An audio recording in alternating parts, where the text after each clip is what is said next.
வாகை டாக்ஸ் நேயர்களுக்கு அன்பு வணக்கங்கள். இன்னைக்கு நம்ம தமிழக பட்ஜெட்டை பத்தி பார்க்கலாம். தாவேக அரசு அவங்களோட முதல் பட்ஜெட்டை இன்னைக்கு தாக்கல் செஞ்சிருக்காங்க. இப்ப இருக்க கால சூழ்நிலையும் நிதி சுமையும் கருத்தில் கொண்டு ஒரு பேலன்ஸ்டான ஒரு நிதி அறிக்கையை தான் இன்னைக்கு தாக்கல் செஞ்சிருக்காங்க. ஆல்ரெடி மக்களுக்கு பயனுள்ள இருக்க திட்டங்களை கைவிடாம எப்படி அந்த திட்டங்களை இன்னும் வேகமா மக்களுக்கு கொண்டு போய் சேர்க்கலாம் அப்படின்ற நோக்கத்தோடையும் மிகப்பெரிய தொலைநோக்கு பார்வையோடையும் பல திட்டங்கள் மக்களுக்கும் மகளிருக்கும் அதே மாதிரி இளைஞர்களுக்கும் பயனடைகிற மாதிரி நிறைய திட்டங்களை அறிமுகப்படுத்தி இருக்காங்க. ரூரல் டெவலப்மெண்ட் அப்புறம் அர்பன் டெவலப்மெண்ட் இதை பேஸ் பண்ணி நல்லா பேலன்ஸாவே பண்ணிருக்காங்க. ஆனா ஆஸ் யூஷுவலா இவ்வளோ பேலன்ஸ்டா ஒரு பட்ஜெட்டை தாக்கல் செஞ்சோம். எப்பயும் போல இந்த டிஎம்கே காரங்களும் இந்த மத்த அல்ற சில்லறீங்களும் கதறணும்ல, அழுவ ஆரம்பிச்சிட்டாங்க பட்ஜெட்டை பார்த்தோன்னே. ஆமா, பட்ஜெட்டை பார்த்தோன்னே இன்னும் இவங்க ஏதாச்சும் நம்ம திட்டங்கள்லாம் கைவிட்டுருவாங்க, நம்ம மக்களுக்கு சாதகமா நிக்கிற மாதிரி ஒரு பொய் பிரச்சாரத்தை பண்ணிடலாம் அப்படின்னு நினைச்சாங்க. அந்த மாதிரி எதுவுமே இல்லாதனால எப்படி ஒரு பொய்யான கருத்துக்கள்லாம் சொல்லியிருக்காங்க, எப்படி ரியாக்ட் பண்ணியிருக்காங்க அப்படின்றத பார்க்கலாம். ஸ்டாலின் அவர்கள் புதிய ஜென்சி ட்விட் ஒன்று போட்டிருக்காரு. அதுல பிளாஸ்ட் இருக்கும்னு நினைச்சத வேஸ்ட்னு பட்ஜெட் அறிக்கை எழுதி கொடுத்துருக்காங்கல்ல. ஆமா, அது எழுதி கொடுத்தாங்க. ஆனா அதை தெளிவா எழுதி கொடுக்கணும் சொல்லுவோம். என்ன சொல்றாருன்னா, ஃபர்ஸ்ட் எங்களோட திட்டங்கள்லாம் ரீநேம் பண்ணிட்டாங்களாம். அதாவது அவங்களோட திட்டத்தெல்லாம் பேர் மட்டும் மாத்தி புதுசா அப்படியே குடுத்துட்டாங்களாம். அதுல புதுசா என்னென்ன ஃபீச்சர் ஆட் பண்ணிருக்காங்க, என்னென்ன தொகையை அதிகப்படுத்திருக்காங்க அப்படின்னு எதுவுமே உள்ள போய் பார்க்காம ஏதோ ஒரு ட்விட்டு போடணும், கண்டனம் சொல்லணும் அப்படின்றதுக்காக அந்த மாதிரி ஒரு வாதத்தை வச்சிருக்காரு. தொலைநோக்கு திட்டங்கள் எதுவுமே இல்லை அப்படின்னு சொல்லியிருக்காரு. அவர் பட்ஜெட் அறிக்கை ஒரு வாட்டி சும்மாவாச்சு படிச்சாலே தெரியும் எவ்வளவு பல தொலைநோக்கு திட்டங்கள் செயல்படுத்தியிருக்காங்க அப்படின்னு. தமிழ்நாட்டுக்கு முதல் முறையா விண்வெளி மண்டலமா தூத்துக்குடி மாவட்டம் தூத்துக்குடி மண்டலத்தை நிறுவ போறாங்க. அது ஒண்ணு. ரெண்டாவது எல்னினோக்காக 340 கோடி கிட்ட ஒதுக்கி இருக்காங்க, ஃபண்ட் ஒதுக்கி இருக்காங்க. அதுக்கப்புறம் கூவம் ஆறு சென்னையோட ஒரு அசிங்கமான அடையாளமா நிறைய எனக்கு இந்த அனௌன்ஸ் பண்ணல. எனக்கு இந்த ஸ்கீம் ரொம்ப பிடிச்சிருக்கு. அதாவது என்னன்னா, யாருமே இந்த திட்டத்தை வேணானே சொல்ல மாட்டாங்க. இது தொலைநோக்கு இன்னைக்கு நாளைக்கு செய்யற விஷயமே இல்லை. அதுக்காக சர்வதேச அளவுல டெண்டர் கோரப்படும்ட்டு அறிவிச்சிருக்காங்க. இது யாரா இருந்தாலுமே வரவேற்கணும். அதுல இன்னும் படகு சவாரி போட்டு அந்த மாதிரி திட்டங்கள் பிரான்ஸ் எல்லாம் போனீங்க, பிரான்ஸ் இட்டாலி அந்த மாதிரி யூகே யுனைடெட் கிங்டம்லாம் போனீங்கன்னா நீங்க பாக்கலாம், அந்த ஒரு நதி இருக்கும், நதியிலேயே அவங்க போட்டு இது பண்ற மாதிரி வச்சிருப்பாங்க. சோ அந்த பேஸ் பண்ணா இங்க கொண்டு வருவாங்கன்னு நாங்களும் ஸ்ட்ராங்கா பிலீவ் பண்றோம். நாங்களுமே மக்களை எப்பவுமே நம்ம தான் மாத்தணும், மக்களை அதுக்கு பழக்கப்படுத்தணும். அதுக்கு நம்ம முன்னெடுப்பே எடுக்காம மக்களை ஃபர்ஸ்ட் மாத்தணும். இதெல்லாம் மாறுமா, இதெல்லாம் பண்ண முடியுமான்னு கேட்டா என்னைக்குமே மாறாது. மாற்றம் நம்ம ஃபர்ஸ்ட் எடுக்கிற ஸ்டெப்பால் தான் மாறுமே. அதுக்கு முன்னெடுப்பா இன்னைக்கு டெண்டர் கோரப்படும் சொல்லியிருக்கிறது ஒரு வரவேற்கத்தக்க விஷயம். அவர் வேஸ்ட் தான் சொல்லியிருக்காரு. ஒரு ஸ்கீம், ஒரு பட்ஜெட்டை எப்படி ஒரு வேஸ்ட்னு சொல்லுவாரு நமக்குமே தெரியல. சொல்ல போனா அது நிறைய ஸ்கீம்ஸ் எல்லாம் இருக்கு, நிறைய ஏழைகள் அதனால நிறைய பயன்படுவார்கள். அவர் பேச்சிலேயே ஒரு கான்ட்ரடிக்ஷன் இருக்கு. எப்படின்னா, அவங்க திட்டத்துக்கு பேர் மாத்திட்டாங்கன்னு சொல்றாங்க, அடுத்த வரியிலே வேஸ்ட் அப்படின்னு சொல்றாரு. அப்ப உங்க திட்டத்தை நீங்களே வேஸ்ட்னு சொல்றீங்களான்னு எங்களுக்கு புரியல. அதுக்கு ஒரு விளக்கத்தை கொடுத்தாலும் நல்லா இருக்கும்.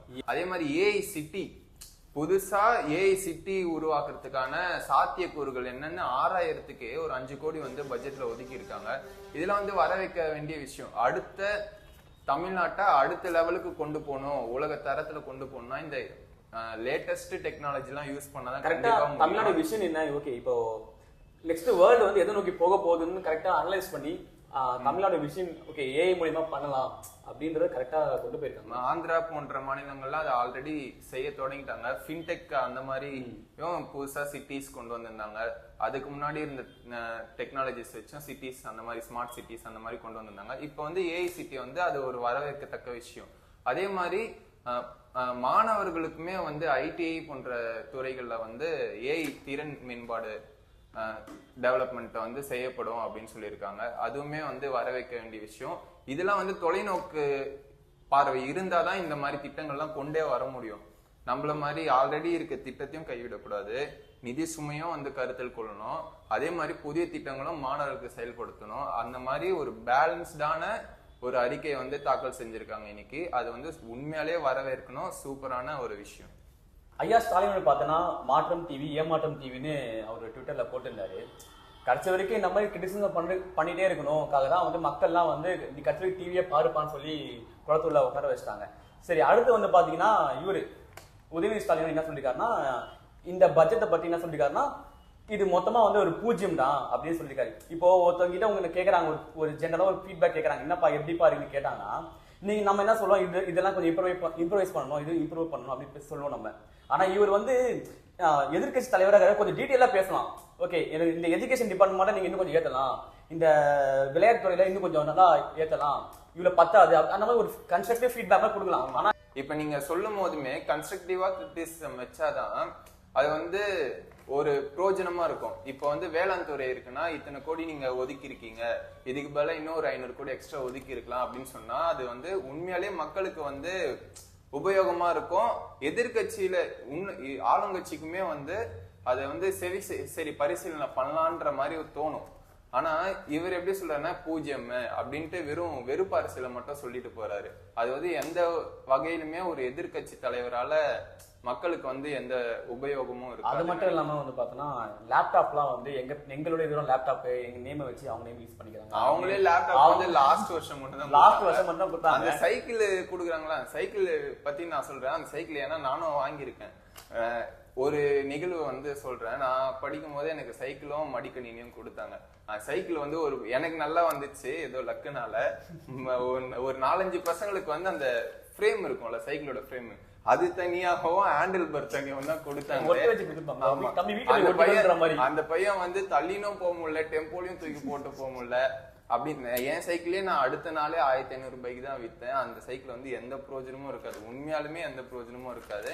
அதுக்கு பதிலா இப்ப நம்ம தாவேக் அரசு வந்து என்ன பண்ணிருக்காங்கன்னா அதுக்காகவே 277 கோடி செலவுல நவீன சைக்கிள்களை வந்து அறிமுகப்படுத்துறாங்க. மாணவர்களுக்கு உண்மையாலே பயன்படுற மாதிரி ஹெல்மெட்டோட, அது மட்டும் இல்லாம வாட்டர் பாட்டிலோட சேர்த்து வந்து கொடுக்குறாங்க. யூனிஃபார்ம் ஃபர்ஸ்ட் மாணவர்களுக்கு வந்து இந்த ஏற்றத்தாழ்வு எல்லாம் இருக்கக்கூடாது அப்படின்றதுக்காக தான் இந்த யூனிஃபார்ம்ன்ற ஒரு ப்ரொசீஜரே நம்ம ஃபாலோ பண்றோம். ஒரு மாணவருக்கு வந்து நல்ல ட்ரெஸ் வாங்குற தகுதி இருக்கும், இன்னொரு மாணவருக்கு வந்து கஷ்டமா இருக்கும். அதனால வாங்க அந்த ஏற்றத்தாழ்வு இருக்கக்கூடாது, வகுப்பறையில அந்த ஏற்றத்தாழ்வு இருக்கக்கூடாதுன்னா யூனிஃபார்ம்ன்ற ஒரு ப்ரொசீஜரே ஃபாலோ பண்றோம். ஆனா இந்த சைக்கிள் இந்த மாதிரி போன்ற விஷயங்களால மாணவர்களுக்கு உண்மையில அந்த ஏற்றத்தாழ்வு வருது.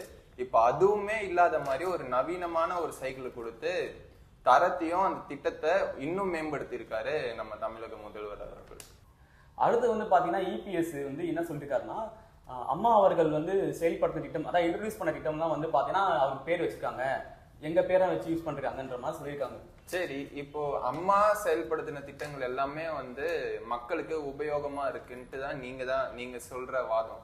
அப்போ வந்து அந்த திட்டங்கள்லாம் வந்து செயல்படுத்துறோம், கைவிடாம செயல்படுத்துறோம் அப்படின்னா நீங்க ஆக்சுவலா நீங்க வரவேற்கணும், பாராட்டணும். ஆமா, இப்ப அம்மா உணவகங்கள் வந்து நீங்க இன்ட்ரோடியூஸ் பண்ண திட்டம் அதை வந்து கைவிட்டுட்டா எத்தனை மக்கள் வந்து அதால வந்து அவதிப்படுவாங்கன்னு உண்மையாலேயே புரிஞ்சவங்க அதை கைவிட மாட்டாங்க. ஏன்னா போன ஆட்சியிலே வந்து அது ரொம்ப கைவிட்டுட்டாங்க. ஆமா, அது பரிதாப நிலைமையில தான் இருந்தது அம்மா உணவகங்கள்லாம். இப்ப தாவேக் அரசு வந்துதான் அதை மேம்படுத்துறதுக்கு முயற்சிகள் எடுத்துட்டு இருக்காங்க. அப்போ வந்து அந்த திட்டங்கள்லாம் நம்ம திரும்பி புதுப்பிச்சு எடுத்துட்டு வரும்போது நம்ம வரவேற்கணும். ஆக்சுவலா அதை விட்டுட்டு ஏதோ கிரிட்டிசிசம் வைக்கணும் அப்படின்றதுக்காக வைக்க கூடாது. அது மட்டும் இல்லாம இப்போ இன்கேஸ் அந்த திட்டம் இல்ல வேணாம், நம்ம திட்டம் கேன்சல் பண்ணிட்டு நான் ஃபர்ஸ்ட்ல நம்ம வேற புது ஸ்கீம் கொண்டு வந்தோம் அப்படின்னு போனாங்கன்னா நேரா போயிட்டு அம்மா சம்பந்தம் போய் உட்காந்து அழுதுதான் இருப்பாங்க எல்லாருமே. ஆமா, அதுக்கான நிதி சுமையும் அதுக்கான செயல்பாடுகளும் திரும்பி புதுசா ஒரு திட்டத்தை எடுத்துட்டு வரது வந்து உண்மையாலே அரசுக்கு வந்து நிதி சுமை தான் இன்னும் மேம்படுத்தும். அதனால ஆல்ரெடி இருக்க இப்ப மாடு, பசு மாடுகள், இந்த ஆடு கொடுக்கறது, அந்த மாதிரி திட்டங்கள்லாம் உண்மையாலே வரவேற்க வேண்டியதுதான். கிராமப்புறங்கள்ல உண்மையாலே அதால நிறைய பேர் வந்து பயனடைஞ்சிருக்காங்க. அதனால அதை கண்டினியூ பண்றதுக்கே நீங்க இன்னும் பாராட்டணும் அப்படின்ட்டு கேட்க. சொல்ல போனா காமராஜர் எல்லாம் வந்து அந்த டைம்ல வந்து சாப்பாடு போட காலை உணவு திட்டம் எல்லாம் கொண்டு வந்தாங்க. அதை நம்ம இன்னும் ஃபாலோ பண்ணினா வரும். ஏன்னா நல்ல ஒரு ஸ்கீமா ஃபாலோ பண்ணினா வரும். பெயர் மாற்றம் சொல்றாங்க, பெயர் மாற்றத்தை பெயர் மட்டும் மாத்திட்டாங்க அப்படின்னு சொல்றாங்க. இன்னும் பெயர்ல வந்து கலைஞர் உணவு காலை உணவு திட்டம்னு இருந்ததை பெருந்தலைவர் காமராஜர் உணவு திட்டம்னு சொல்லியிருக்காங்க. ஏங்க, காமராஜர் வந்து கல்வி கண் திறந்தவருங்க, அவருக்கு ஒரு அங்கீகாரமா அந்த திட்டத்தின் பெயரை வைக்கிறோம். நாங்க ஒண்ணும் எங்க வீட்டுல இருக்கவங்க பேரை வைக்கல, இல்ல எங்க தாத்தா பேரை வைக்கல. அதுக்கெல்லாம் வரவேற்கணுமே தவிர கிரிட்டிசிசமா சும்மா சொல்லணும் அப்படின்ட்டு சொல்லக்கூடாது. அதே மாதிரி அந்த ரீநேம் பண்றாங்கன்னா அதுல எவ்வளவு டெவலப்மெண்ட் கொண்டு வராங்க. இப்ப கலைஞர் வீடு திட்டம்னு இருந்தது, வெற்றி வீடு திட்டம்னு மாத்தி இருக்காங்க. ஆனா அது 3 லட்சத்துல இருந்து 5 லட்சமா உயர்த்தி இருக்காங்கன்னு அதை சொல்ல மாட்டாங்க. ஏன்னா சொன்னா அவங்க மாட்டிப்பாங்க, நாடகம் எல்லாம் வெளியே வந்துரும் அப்படின்றதுக்காக அதை சொல்ல மாட்டாங்க. வெறும் மாற்றம்னு சொல்லிட்டு பெயரை மட்டும் மாத்திட்டு இருக்காங்க அப்படின்னு சொல்றாங்கல்ல. இதே சொல்லுங்க, 3 லட்சம் ரூபாய் இருந்தது 5 லட்சம் ரூபாய் மாத்திட்டோம் அப்படின்னு சொல்லுங்க. அது எங்க பேரை வச்சுக்கிட்டு 3 லட்சம் ரூபாயில இருந்து 5 லட்சம் ரூபாய் மாத்திட்டாங்க அப்படி சொல்லுங்க. அப்போ வெற்றி வீடு திட்டம்னு வைக்கிறதுல எந்த தப்பும் இல்லைல்ல. இப்ப 3 லட்சம் ரூபாய் இருந்தது 5 லட்சம் ரூபாய் வச்சுட்டாங்கன்னா கண்டிப்பா அதுக்கு பாராட்ட தான் செய்யணும். இந்த விஷயத்துல தமிழிசை அக்காவை வந்து ரொம்பவே பாராட்டலாம். அரசியல் கருத்துக்கள் வந்து எவ்வளவோ வேறுபட்டாலும் இந்த பட்ஜெட்டை வந்து அவங்க முழு மனசோட வரவேற்று இருக்காங்க. அதே மாதிரி அவங்களோட சப்போர்ட்டும் கொடுப்போம் அப்படின்ற மாதிரி சொல்லியிருக்காங்க. இந்த மாதிரி கருத்துக்கள் வந்து உண்மையாலே ஒரு ஆரோக்கியமான அரசியலுக்கு வந்து வழிவகுக்கும். இதுதான் நாங்க சொல்றோம். இந்த மாதிரி அரசியல் பண்ணும் போதுதான் உண்மையாலே வந்து growth வருமே தவிர இந்த வெறுப்பு அரசியல் பண்றதுனால எந்த பிரயோஜனமும் இல்ல. எப்படி பார்த்தாலும் அவங்க நம்ம அப்ரிஷியேட் தான் பண்ணுவாங்க. ஏன்னா ஸ்கீம்ஸ் அந்த மாதிரி இருக்கு, நல்ல நல்ல ஸ்கீம்ஸா இருக்கனால. எக்ஸாம்பிள் சொல்ல போனா அன்னனின்ஸ் இருக்குல்ல, அதுல வந்து பார்த்தோம்னா 8 கிராம் தங்கம், ஒரு பட்டு புடவை, அந்த மாதிரி ஸ்கீம்லாம் இருக்குல்ல, கண்டிப்பா வந்து அப்ரிஷியேட்லாம் பண்ண செய்வாங்க. மாரிதாஸ் போன்ற ஆட்கள்லாம் வந்து 6 லட்சம் திருமணம் நடக்கும், 7 லட்சம் திருமணம் நடக்கும், அவங்களுக்குலாம் எப்படி கொடுப்பீங்க அப்படின்னு சொல்றாங்க. ஒரே நிமிஷம் டிவிக்கு மேனிஃபெஸ்டோ எடுத்து பாருங்க. குடும்ப வருமானம் 5 லட்சத்துக்கு கீழ் உள்ள குடும்பத்திற்கு மட்டும்தான் வந்து தங்க மோதிரம் அப்படின்ட்டு தெளிவா போட்டிருக்காங்க. அதனால வந்து நீங்க இந்த டேட்டாவெல்லாம் வேஸ்டா எடுத்து வேஸ்ட் பண்ண வேணாம். அதுக்கு பதிலாக உபயோகமா ஏதாச்சும் வந்து டேட்டாஸை கலெக்ட் பண்ணி கொடுத்தீங்கன்னா நாங்களுமே அதை யூஸ் பண்ணிப்போம். ஸோ நெக்ஸ்ட் வந்து அன்பில் மகேஷ் இருக்காருல்ல, அவர் வந்து இந்த மாதிரி ஒரு ட்வீட் போட்டிருக்காரு. எங்க டிஎம்கே பீரியட்ல வந்து நாங்க வந்து 48,000 கோடிக்கு நாங்க வந்து கல்விக்கு நாங்க பட்ஜெட் வந்து தாக்கல் பண்ணோம். இந்த வாட்டி வந்து பாத்தீங்கன்னா 44,000 பண்ணிருக்கீங்க அப்படின்ற மாதிரிலாம் தாக்கல். தேவையே இல்லாம எக்ஸ்ட்ரா உங்களுக்கு ஃபண்டை ஒதுக்கிட்டு நீங்க வந்து ஒரு எலெக்ஷன் டைம்ல ஃபண்ட் அதிகமாக ஒதுக்கிட்டாங்களா? மேபி இருக்கலாம், அது யாருக்கு தெரியும். செலவினங்களை வந்து மிகைப்படுத்தி காட்டிட்டு ஒரு 6,000 கோடி வந்து செலவினங்களை வந்து மிகைப்படுத்தி காட்டிட்டு இப்ப வந்து நம்ம அரசு மேல வந்து குற்றம் சாட்டுறாங்க. 44,000 கோடி தான் ஒதுக்கி இருக்கீங்க, 4,000 கோடி வந்து கம்மியா ஒதுக்கி இருக்கீங்க. ஆக்சுவலா அவங்க யூஸ் பண்ணது வந்து 42,000 கோடி தான். அப்படி பாத்தீங்கன்னா நம்ம ஒரு 2,000 கோடி எக்ஸ்ட்ராவா நம்ம வந்து ஒதுக்கிட்டு இருக்கோம். அதே மாதிரி இந்த லேப்டாப், மடிக்கணினி திட்டம், இந்த மாதிரி சைக்கிள், நவீன சைக்கிள்களுக்கு வந்து அறிமுகப்படுத்துறது, திறன் மேம்பாடுன்னு இன்னும் பல திட்டங்கள் வந்து கல்வித்துறையில வந்து சூப்பராகவே இன்ட்ரடியூஸ் பண்ணியிருக்காங்க. அதை பத்தி எக்ஸ்க்ளூசிவா கல்விக்குன்னு பட்ஜெட்ல என்ன சொல்லியிருக்காங்கன்ட்டு நாளைக்கு ஒரு காணொலியில பார்க்கலாம். அடுத்து கேட்கிற கேள்வி என்னன்னா, 1,79,000 கோடி கிட்ட வந்து இந்த வருடத்திற்கான கடன் வந்து பெறப்படும் அப்படின்ட்டு அறிக்கையில வந்து தெரிவிச்சிருக்காங்க. என்ன கேள்வி கேட்கறாங்கன்னா, அப்போ நீங்க மாற்றம்னு சொல்லிட்டு நீங்களும் கடன் தானே வாங்குறீங்க அப்படின்னு சொல்றாங்க. கடன் வாங்குறது பிரச்சனைன்னு நாங்க எங்கேயுமே சொல்ல. அந்த கடனை வாங்கிட்டு கட்டமைப்புக்கு யூஸ் பண்றீங்களா, மக்கள் நலனுக்கு யூஸ் பண்றீங்களா, எப்படி உபயோகப்படுத்துறீங்க அப்படின்னு தான் நாங்க கேள்வி கேட்டோமே தவிர கடன் வாங்குறதே தப்பு அப்படின்ட்டு எங்க இடத்துலயுமே நாங்க சொல்ல. பேசிக்கா சொல்ல போனா கடன் எல்லாம் வாங்காம எந்த ஒரு கவர்மெண்ட்டும் ரன் பண்ண முடியாது. எங்க போனீங்கனாலுமே ஆந்திரா, பிற மாநிலங்கள், எந்த மாநிலங்கள் எடுத்துட்டாலும் இல்ல கண்ட்ரிஸ் எடுத்துக்கிட்டாலுமே எல்லா இடத்துலயுமே வந்து கடன் வாங்க தான் செய்வாங்க. ஆனா அது மக்களுக்கு எப்படி உபயோகப்படுத்துறாங்க, ரெவன்யூ திரும்பி அதை எப்படி கொண்டு வராங்க, அரசாங்கத்துக்குள்ள வருவாய் எப்படி ஈட்டுறாங்க, அதுதான் வந்து முக்கியம். அது மாதிரி 1,79,000 கோடி வந்து கடன் பெறப்படும் அப்படின்னு சொல்லியிருக்காங்க. அதுல மெயினா ஒண்ணு வந்து பார்க்கணும். அதுல வந்து 60,000 கோடி கிட்ட ஆல்ரெடி வாங்கின கடனுக்கு வட்டி கட்ட போறோம் நம்ம. அதான் இம்பார்ட்டன்டான ஒரு விஷயம். அது மாதிரி இப்ப நம்ம தாவேக அரசு முடிகிற காலகட்டத்துல வந்து ஒரு 7 லட்சம் கோடி வந்து மொத்தமா கடன் பெற்ற அமௌண்டா இருக்கும் அப்படின்ட்டு வந்து எதிர்பார்க்கப்படுது. அதுல வந்து பாதிக்கு மேலேயே வந்து வட்டி தான் கட்ட போறோமே தவிர இந்த யாராலனா இந்த திமுக அரசு வாங்கின கடனுக்கும் சேர்த்து நம்ம நிர்வாகத்துல வந்து நம்ம கடனை கொடுக்க போறோம், வட்டியை கட்ட போறோம். அதெல்லாம் வந்து பேசவே மாட்டாங்க. ஐயோ கடன் வாங்குறாங்க, மாற்றம்னு சொல்லிட்டு இப்படி ஏமாத்துறாங்க அப்படின்னு மட்டும் தான் பேசுவாங்க. அதனால மக்கள் வந்து கொஞ்சம் விழிப்புணர்வோடு இருக்கணும்னு கேட்டுக்கிறோம். வருவாய் எப்படி அரசுக்கு வந்து வருவாய் ஈட்ட போறோம் அப்படின்னு சொல்லியிருக்காங்க. ஆல்ரெடி இருக்க கவர்மெண்ட்ல இருக்க லீக்கேஜஸ், இந்த ஊழல் போன்ற சில இதுவால அந்த லீக்கேஜஸ் எல்லாம் ஃபுல்லா அடைச்சு அந்த காசையும் வந்து கவர்மெண்டோட கஜானாக்கு வந்து திருப்ப போறாங்க. அது மட்டும் இல்லாம டெக்னாலஜி யூஸ் பண்ணியும், எடுத்துக்காட்டா வந்து ஜிஎஸ்டில ஃபேஸ்லெஸ் டெக்னாலஜி யூஸ் பண்ணி ஒரு 15,000 கோடி கிட்ட வந்து வருவாய் ஈட்ட முடியும் அப்படின்ட்டு எதிர்பார்க்கப்படுதா குறிப்பிட்டு இருந்தாங்க. இந்த மாதிரி பல துறைகள்ல இருக்க லீக்கேஜஸ் எல்லாம் எல்லாமே சரி செய்யப்பட்டு அந்த வருவாயும் வந்து தமிழ்நாட்டு கவர்மெண்ட்டுக்கு கொண்டு வர போறாங்க.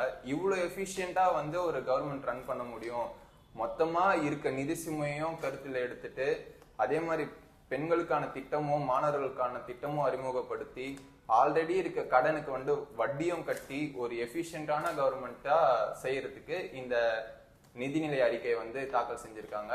இது உண்மையாலே வந்து சூப்பரான பட்ஜெட். தமிழக பட்ஜெட்ல வந்து நிறைய ஸ்கீம்ஸ் எல்லாம் கொண்டு வந்திருக்காங்களே, அதுல உங்களுக்கு என்ன பிடிச்சிருக்கு? அதுல எனக்கு பாத்தீங்கன்னா இந்த அண்ணன் சீர் திட்டம் வந்து உண்மையாலே ரொம்ப பிடிச்சிருந்தது. அது ஏன்னா அந்த தங்கம் கூட வாங்க முடியாம ஒரு கல்யாணம் நடக்குதுன்னா அதை வந்து நோட் பண்ணி அதுக்கு ஒரு திட்டம்னு அறிவிச்சு அவங்களுக்கு கொடுக்க போறாருன்னா அது உண்மையிலேயே வந்து வரவேற்க வேண்டிய ஒரு விஷயம். அது வந்து பல நடுத்தர மக்களுக்கு வந்து உண்மையிலே உபயோகமா இருக்கும். இது வந்து திட்டம்ன்றதை தாண்டி அது அந்த குடும்பத்துக்கும் முதல்வருக்கும் இருக்க உணர்ச்சி பூர்வமான ஒரு பாண்டை தான் அங்க வந்து பாக்குறேன் நான். அதனால வந்து அந்த திட்டம் வந்து எனக்கு ரொம்ப பிடிச்சிருக்கு.